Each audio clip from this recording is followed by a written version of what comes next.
Ադրբեջանը հայտարարում է չեմ էթնիկ հողի վրա ֆաշիզմի մասին, երբ որ ինքը էթնիկ հողի վրա քնած հայ սպային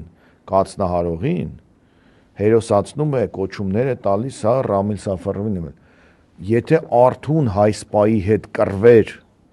եւ կռվի ընթացքում սպաներ, դա մի քիչ այլ ժանր է։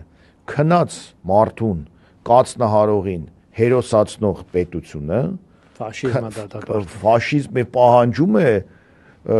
այսպես ասած, ինչ որ քայլեր անեն, պետք է ամեն ինչ անի։ Այո։ Երկրորդ հանգամանքը Վարուժան, դու ավելի շատ ես հետևում ադրբեջանական տարբեր չեմ սոցցանցերին եւ այլն։ Ես տեսել եմ, դու երևի ավելի շատ տեսած կլինես։ Հարսանիքների ժամանակ Ադրբեջանում այսպիսի մի տրադիցիա է, որ ինչպես նորահարսը երբ որ տուն է մտնում, այսպես աման են ջարդում, այդպես էլ հարսուփեսան երբ որ մտնում են, դրվում է Հայաստանի դրոշը։ Բա այդ դեպքերը չեն տեսնում այս իշխանությունը, այդ